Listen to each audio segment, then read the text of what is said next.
good day to bringing Jesus back into focus because he is singular and love.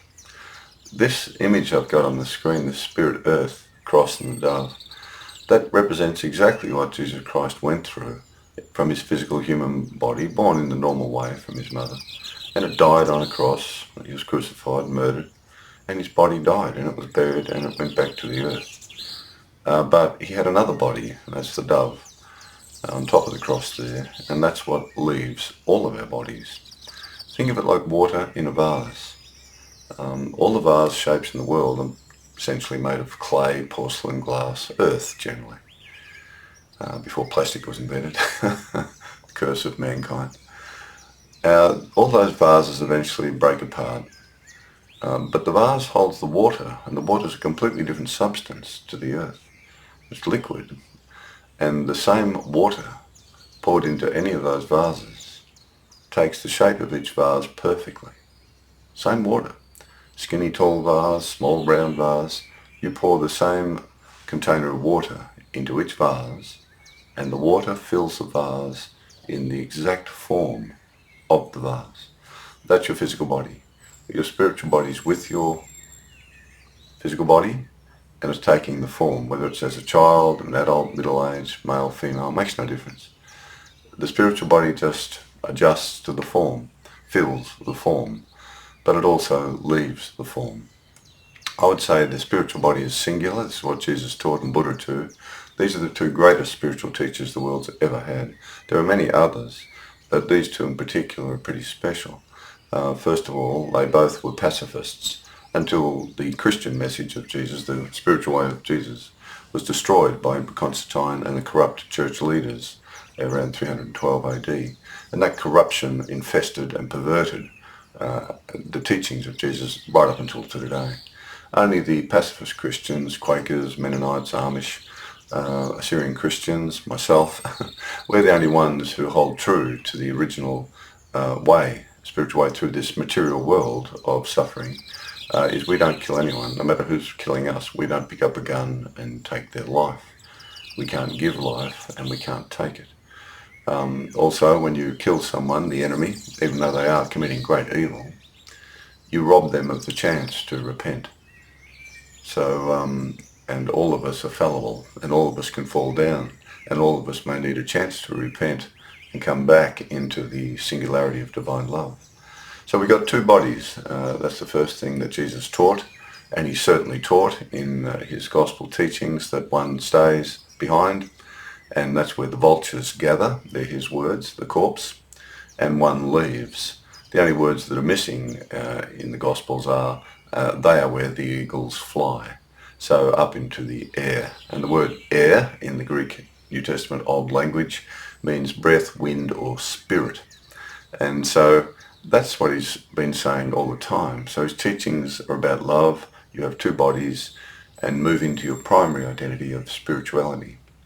So your spiritual body, though, can't be seen, just like you can't see water in a clay vase. Of course, glass, you might see the water, but essentially a vase is earth, and it can hide the water within. You can't see it. So people see the exterior. They might see the black skin, the Asian skin, the white skin, this and that. All the exterior temporary variations on a theme. Our physical bodies, male, female, etc., etc. All earth. All return to earth. All made up of the earth and return to the earth. It's only within that you see the spirit.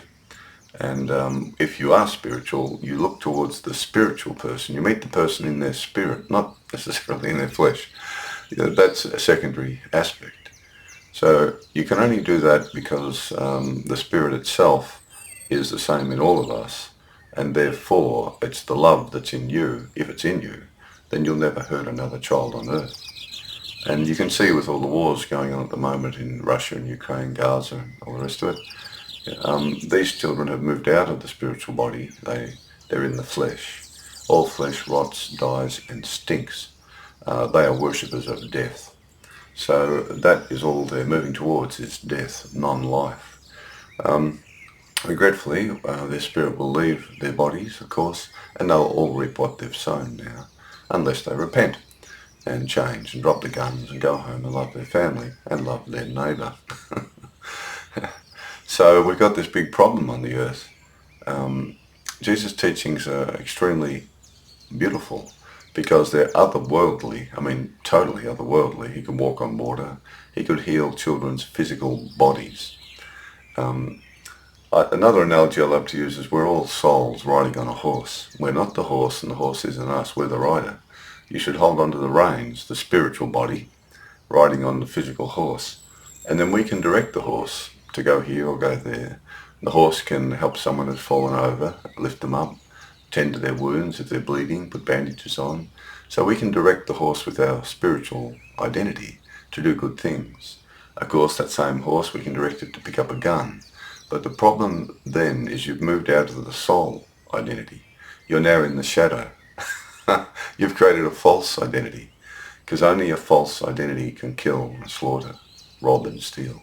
You can't do it in your true identity. It's impossible, because your true identity is singular.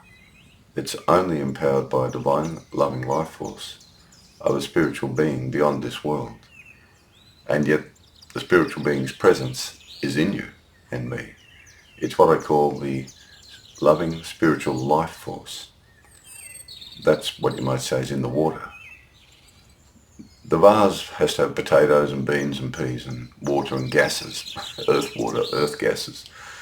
The body's purely a material earth thing. It's a biological organism, it's a creature. We're riding with it. If we join with the horse in love, that is to say, if we bring love into the world through the horse, through our material body and express it, but if we're primarily in our spiritual identity and we learn to forgive all those who hurt us or whatever may be going on, to love others, see no difference between human children in the world, no matter what their religion is or race or colour, whatever. Irrelevant. They have a spiritual body in them of perfect love, as you do and I do. To what degree are you in that body? That's the only difference in the whole world. That's the only difference between everyone. No matter whether you're a Jew or a Christian or Hindu or Buddhist or an atheist, it makes no difference. How far are you into your spiritual body and identity and living out of it while you're here, getting ready to leave? Or how far have you gone the other direction, purely into the flesh? Then you've got to create a shadow, and you do that by turning away from the divine love. So the divine love's shining on you right now. It's in your spiritual body. It's like a wellspring within. It's a light shining within you. As long as you don't do anything evil, then the light continues to shine into you, and it's in you and with you, and you shine it out. So it flows into you and it flows out of you, this beautiful, loving light force. As soon as you do anything evil, you put a block between the light and yourself. But not only that, you've turned your back on the light. So then you cast a shadow. And it's that shadow that becomes the egotistical, narcissistic, etc. identity of Adolf Hitler, Vladimir Putin, the Hamas children, the Israeli army, the Russian army, all the monkeys in Ukraine. Everyone is murdering and killing and bombing. They've all moved into the shadow of non-existence, killing each other, quite real. There's no doubt about the reality. Killing each other's physical bodies, the horses. But they've moved out of their spirit. So the light inside dims and goes down, and they cover themselves in this dark filth. And the darker the filth and the deeper the filth and the thicker the filth, the harder it is for the divine love of the Holy One to enter into you to give you life, true life, eternal. And that's what hell is. Hell is that filth that we gather around our souls that block us from heaven and between us and the divine creator of our soul and spirit. And that's the suffering that they will all undergo, and we all do, to whatever degree. But they've got no idea how horrific hell will be for them, particularly the people who are the warmongers, the satanic ones, the children of Satan who love war and guns and bombs. They all die, every one of them. It doesn't matter how many people they kill, how powerful they become, their body ages and dies if someone doesn't kill them beforehand. So their spiritual life is in grave danger, serious problems. So Jesus talked about the spirit and the earth, and his whole dialogue was to become at one with love. You can only do that with the spiritual soul body, because our physical body, or our horse, our stallion, our mare, it's dualistic. Our bodies are dualistic. You can feel pain and pleasure in the body, opposites. In the spiritual body, there's no opposites. There's what they call the lightness of being. There's no disturbance in the soul mind, what I call the soul mind of divine love in your spiritual body. There's no disturbance in it at all, nothing. I've experienced this from time to time while I've searched for it and moved with the meditational sort of advice that Jesus gives on how to see the world and see others and look inside yourself and wash the cup out, all the filth inside you. That's the real problem. And Buddha, that was his big message, is to clear the mind out of dirty things or adventitious things that don't belong there. That's the dark shadows, ignorant thinking, etc. So it's this incredible, beautiful empowerment of loving even the enemy, as Jesus said. When you follow Jesus, you move out of this world, really. You're operating on another level of understanding. Yet you are in the world, he said. Be in the world, so work in the world, but not of it. And that's when you look at all the Christian charities. These are all focused on him and his divine love and the divine loving creator. Again, we've got a big problem in the Judeo-Christian churches around the world who teach this Bible, the Jewish religion, which makes up about almost 9/10 of the Bible. It's the Jewish religion. 1/10 is the gospel of Jesus' teachings, and his understanding of the divine is completely different to the Jewish understanding. The Jews had love there, as does the Quran, and there's the Hindu tradition, Sikh tradition, and all traditions, even just humanitarians who don't believe in any sort of spiritual teacher or follow any, still have love if they're good people moving out of the spirit of love. But the Jewish Bible, or their teachings, the Jewish part of the Bible, which shouldn't be connected to Jesus' teachings at all, unfortunately, it's poured into the one wineskin, which Jesus said, don't do this, don't put it in the one wineskin, whatever you do. And the Bible, of course, has got the old wine and the new wine. And he said, don't mix the new wine with the old wine. You'll lose the understanding of the new wine. The Jews were worshipping two gods. They've never worshipped one God in their entire history, as far as I understand it. They've always worshipped a body, one body with Yahweh written on it, and two heads. Warheads, thieving, stealing, lying God, beast of the flesh, and the God of love. The good prophets tried to drag them into the God of love only, and the bad prophets and leaders dragged them into the war God. In the end, they just kept both. And they worshipped them both. They worshipped the war God, just like the Romans worship the God of Mars. When they go to slaughter, the Israelis do the same thing. Hamas do the same thing, Allah Akbar, all this sort of rubbish. This praising God, while they go and kill and slaughter other children of God. They're all, of course, demented. And that's a dualistic religion, a schizophrenic religion. And Muhammad, unfortunately, built his religion squarely on the misunderstanding that the Jews have of God. So the first two chapters of the Quran are all about the Israelites and Moses and Abraham, and that's what his concept of God was. So Muhammad taught we can go and kill people if they attack us, and the Muslims also generally took over land as well, invaded places as well. So they missed the concept of the divine presence that Jesus was at one with. It's pretty Muhammad didn't build his faith on Jesus' teachings because they do honour Jesus as a prophet, the Muslims, but Muhammad didn't build the understanding of God on Jesus' understanding. So there are really serious problems now. All the Christian churches are teaching a lie when they say there's the same God in the Old Testament as in the New Testament. It's just one God. That's a lie. That's a misunderstanding. That's a distortion. Young people in Australia, where I am, they're not going to churches anymore, Judeo-Christian churches, and I don't blame them. If they went to hear about divine love and how you can become spiritual, and you've got a spiritual body and a physical body, and how to move into this divine love consciousness, that would be a much better attraction for young people. The Buddhists do it very well. Buddhist monks lecture, and you can go there. They give you meditation practices to help your mind become clearer and bring in this uniform view of everybody. We're all the same. You shouldn't hurt anybody. You won't see Buddhist armies. You'll see Christian armies. The Crusades happened and all this sort of business. But not the Buddhists. They hold true to Buddha's original teaching, being the pacifist.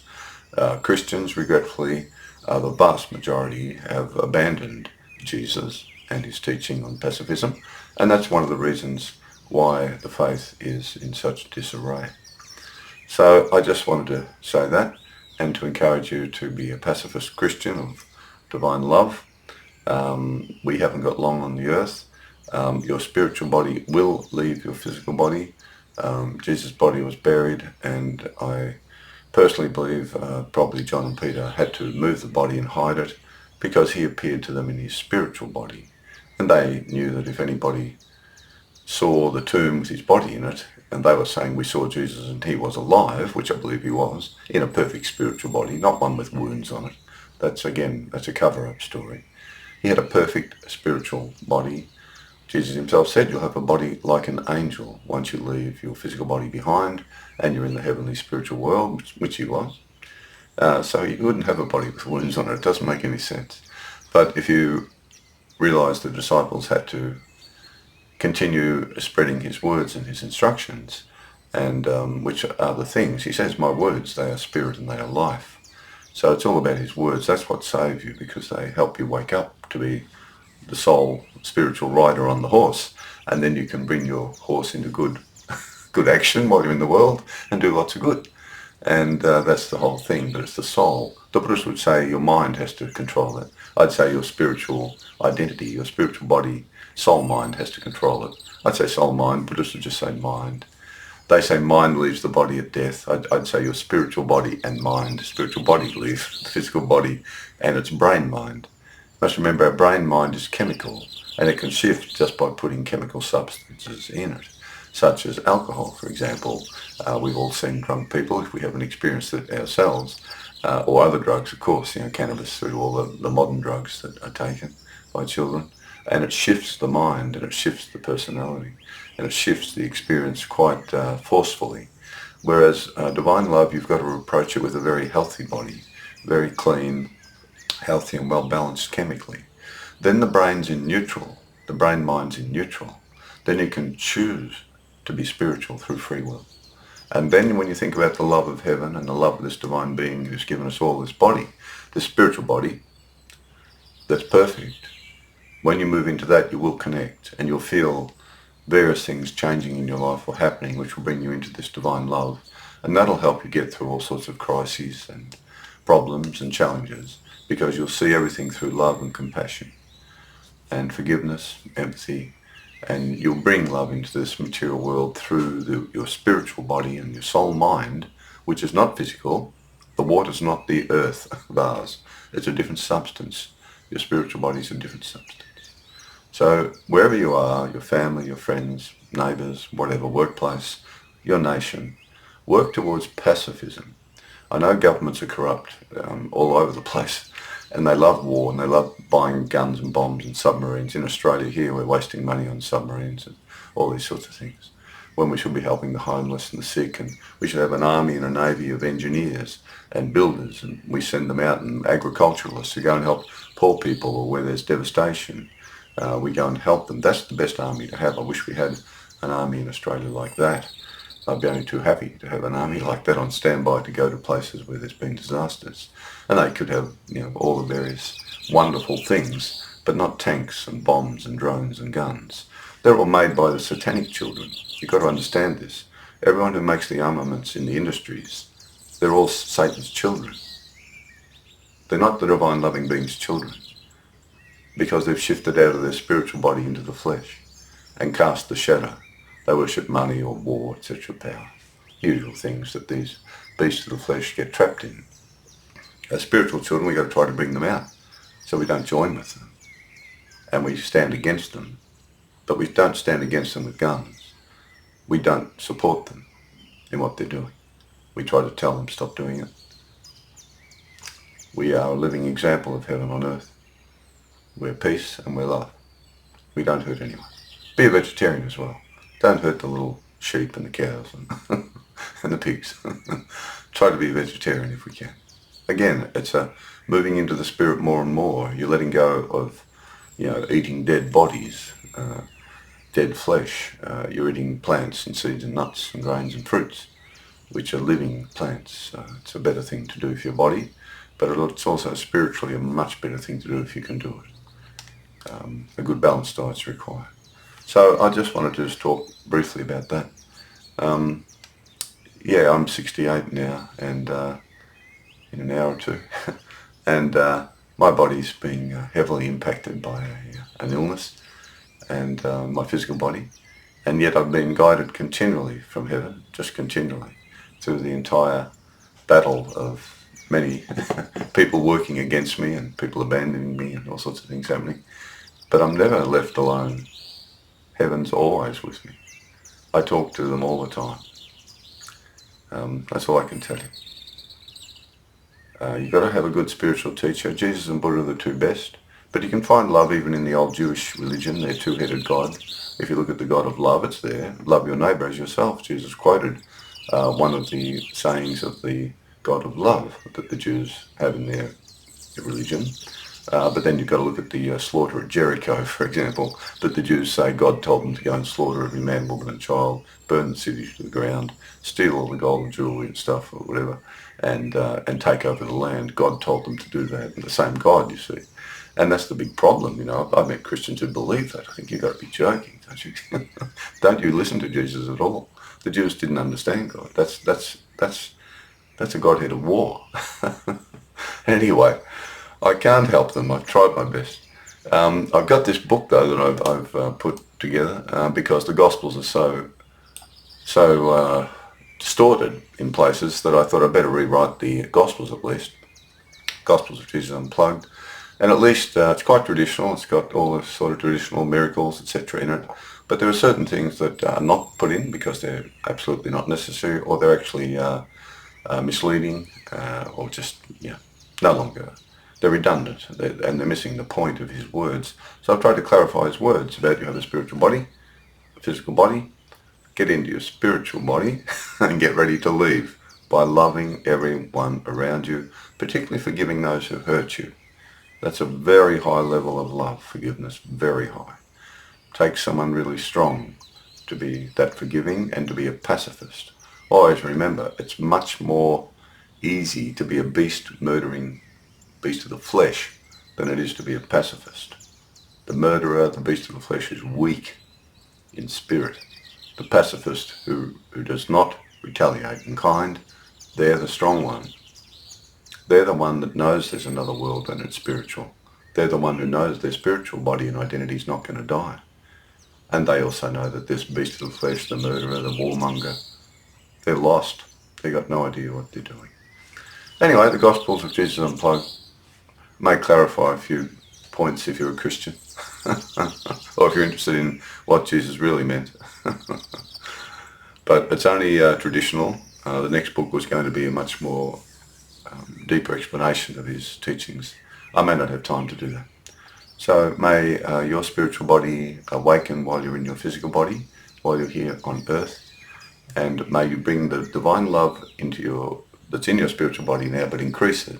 Clean yourself, keep yourself clean spiritually, and then allow that divine love to flow into your spiritual body and soul, mind, and then keep your body healthy. So then your brain, mind is in neutral, your body's in neutral, and then you can express the divine love to anybody, even the enemy. It's a really powerful instruction. You have to work at it. You've got to study the teachings, and you've got to transform and get stronger and stronger in spirit, even to the point where you can let go of the physical body for the cause of love. But that's non-violence. You don't join in the war and kill. We don't do that. We're spiritual children. There's a beautiful little prayer which I've written. It's inside the book, which I say every day. As I rest upon the earth, the Holy One, she will give birth to who I really am, a spiritual child of the divine, with only her love that fills my mind. To every creature I will be kind in every single land, for this is truly who I am, a spiritual child of the divine loving spiritual creator in the heavenly spiritual world, born out of the earth to bring her love to children in need and help guide them home to heaven as she has guided me. Through the spiritual way and teachings that Jesus gave to be just as he. I say God in the she form, she female form, the beautiful aspect of God of love and kindness and gentleness. But you can see God as the Father if you want, Father, Mother, beyond gender, the divine spiritual beings beyond gender. Jesus said this himself. In heaven they neither marry nor are married, no longer male, female, biological stuff. Anyway, that's the prayer. And that helps center me into my spiritual identity. And may you all become spiritual. And when the death comes, the death experience of your body, which will come, I hope you're well prepared by loving, by being a better person each month, each day, each year of love, and developing a singularity of love, and experience the love. I mean, you can experience this love. You can actually experience this lightness of being in your consciousness, undisturbed by anything. I have experienced it from time to time, but my illness is blocking it. So it's a physical blockage. So pain, etc., and poison. But you can experience this divine love, and once you experience it, you really won't want much else in life at all, as Jesus himself said. May you all become spiritual and all enter the holy spiritual world of divine love by becoming at one with love right now. Christopher John Joseph in Melbourne, Australia, saying bye.